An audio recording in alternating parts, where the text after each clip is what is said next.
नमस्ते सभी को। टाइम हो गया है 6:17 कुछ। जो भी आपके केयर गिवर्स ने आपको सिखाया होगा ज़िंदगी के पहले 18-20 साल,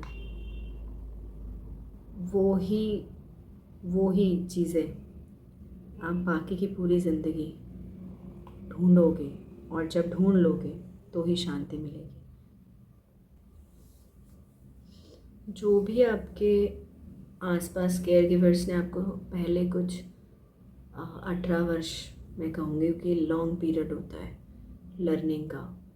ऐसा नहीं होता 5-6 साल भी, बाद में भी हम लर्न कर रहे होते हैं कंटिन्यूसली। पर 18-20 साल तक अगर आपको इम्पैक्ट कर दिया आपके केयर गिवर्स ने, और कोई और फोर्स या आउटसाइडर्स ने आपको इम्पैक्ट नहीं किया, तो फिर जो भी वो केयर गिवर्स होंगे उन्हीं का इम्पैक्ट आप पे रहेगा। तो नहीं तो फिर स्टिल चांस है कि अगर आप 12-13-14 वर्ष बाद किसी और सराउंडिंग में जाते हैं और लोगों को से भी इम्पैक्ट होते हैं, तो आपके जो केयर गिवर्स आपको सिखा रहे हैं उसमें से जो भी आपको इम्पैक्ट होगा, और वो जो मदर्स या जो केयर गिवर्स हैं, जो जिन्हें समझ आता है, उनको समझ आ जाता है कि what is impacting the child, तो वो इम्पैक्ट भी चेंज करते हैं। अब जो गुड एनर्जीज़ होंगी वो गुडनेस में चेंज करेंगी, जो बैड एनर्जीज़ होंगी वो बैडनेस में चेंज कर बैड फीलिंग्स में, बैड लर्निंग्स में आपका इम्पैक्ट चेंज करने की कोशिश करेंगी। ये साइड की बात है। मेन है कि जो चीज़ आपको इम्पैक्ट करेगी उस बेसिस पे आप अपने चॉइसेस बनाएंगे, और जो आप चॉइसेस बना रहे हैं यहाँ तक, तो चॉइसेस एज इन अपने करियर चॉइस, अपनी लाइफ चॉइस, वहाँ फिर आपका पर्सनैलिटी आएगा जैसा आपका पर्सनैलिटी है। पूरी ज़िंदगी आप वो जो आपने 18 वर्ष सीखा होगा उसी को जस्टिफाई कर रहे होते हैं सबकॉन्शियसली। तो it's never between you and the world around. जो आपकी जर्नी होती है वो बहुत बहुत पर्सनल होती है। आप आए हैं अपने इमोशंस को लिव करने, तो आप पहले तो आप अपने इमोशंस को लिव करने आए हैं, और सेकेंडली वो इमोशंस मोस्टली जो आपका set of emotions, how you will perceive things, how you will perceive anger, how you will perceive what, ये सेटअप की चॉइस ही आपके पास नहीं थी, ये आपकी सराउंडिंग के पास थी, आपके केयर गिवर्स के पास थी। तो वो उन्होंने किया। अब उन्होंने जो भी किया उसको सॉर्ट करना आपका काम है। आपको प्रॉब्लम्स मिले ठीक है, बट उनको सॉर्ट करना औरों का काम नहीं, उनको सॉर्ट करना हमारा काम है।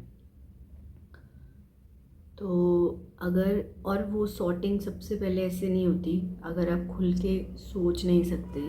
खुल के सोचना होता है कि जब हम कुछ चाहते हैं बोलना, तो हम सुनना, मतलब उसी बात पे हम दूसरे का भी पर्सपेक्टिव ओपनली सुन सकें, जो भी राय हो वो दे दें लेकिन सुन सकें। दूसरा, जब आप ओपनली अपने इमोशंस को अंडरस्टैंड करने की कोशिश करेंगे, तभी आप हायर स्टेट ऑफ कॉन्शियसनेस में जाएंगे।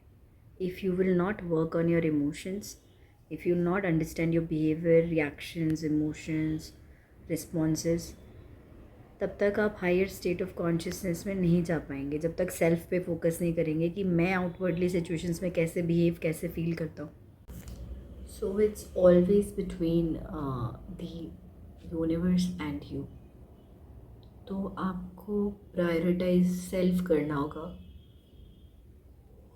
ऐसे ही बाकी सब के लिए भी एप्लीकेबल है कि it's not between them and the people, जिन्होंने उनको बुरा लगा है, जिन्होंने उन्हें अच्छा लगा है, इट्स नॉट अबाउट दैट।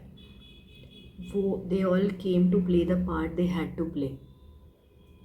आप उस पर इतना फोकस ना करें किसने आपको कैसा लगाया, फील कैसा कराया, क्योंकि वो सब आ रहे हैं क्योंकि you have to find the answers. You have to find the answers for yourself.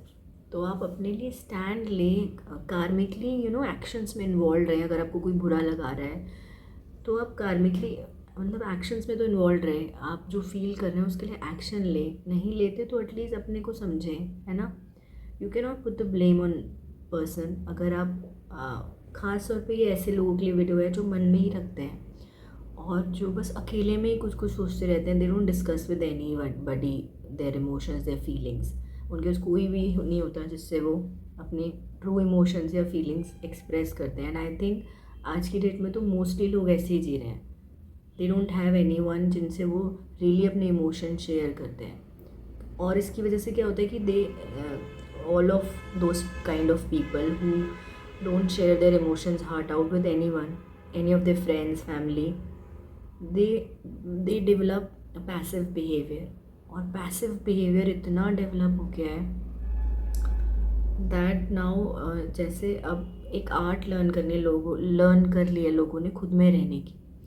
खुद में रहना तो अच्छी बात है क्योंकि वो एक सेफ़ प्लेस होती है. बट खुद में रहना और मतलब फैक्ट्स को क्लियर नहीं करना और अपने ही मन में कुछ कुछ सोचते रहना, मेंटल चर्निंग भी नहीं करते हो आप, जस्ट दूसरे को ब्लेम डाल के और बस सल्किंग करते रहते हो. तो दैट्स वेरी डेंजरस. तो ये वीडियो उन लोगों के लिए है जो सिर्फ हर चीज़ अपने आप में अपने में ही सोचते हैं. There is no one for them with whom they अपने इमोशन शेयर करते हैं कम्प्लीटली. तो वो तो अपने आप के लिए बहुत डेंजरस हैं क्योंकि वो हर चीज़ को पर्सनली लेंगे. तो they will never be able to find out कि वो जो एक्शन हुआ था, वो जो मुझे बुरा लगाया गया था, वो किस लिए लगाया गया था.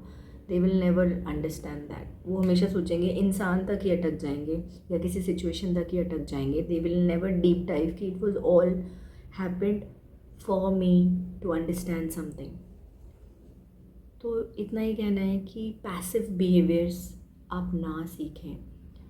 पैसिवली बिल्कुल भी ज़रूरत नहीं है. और पैसिव बिहेवियर का मतलब एक्चुअली में रियल टर्म्स में है कि आप खुद से भी बातें नहीं करते. रियल पैसिव बिहेवियर्स डेवलप पनप रहे.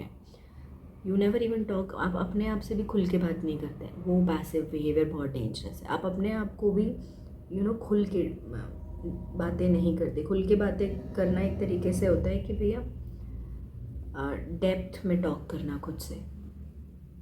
तो आप डीप टॉक खुद से करते ही नहीं हैं. तो पैसिव बिहेवियर्स पे अपने वॉच रखें कि आप पैसिव बिहेवियर तो नहीं सीख रहे कि आप अपने से भी ऐसे बात कर रहे हैं, बहुत शैलो बातें कर रहे हैं. जो शैलो में तो मीनिंग नहीं होगा ना. अर्थ मिलता है जब टॉक डीप होती है. फिर अर्थ के भी ऊपर उठना होता है पहले. लेकिन ही आप ये सीढ़ियाँ एस्केप नहीं कर सकते. You can not escape the stairs of reaching up to the good values और विजडम. सीढ़ियाँ होती हैं, उसको आपको पार करना ही पड़ेगा. Everybody, because everything is so synchronized. Even the thought process is so synchronized. Mind is synchronized. That's why we all are working. हम वर्क कर पा रहे हैं एक साथ. इतने सारे प्लैनेट्स, हमारी ये तबाही वाली दुनिया जो हम अग्रसर हो रहे हैं, जो कि होगी एनीवेज, इसको कोई रोक नहीं सकता है. we are only moving fast towards our destruction as humans. So but that's okay, that is going to happen.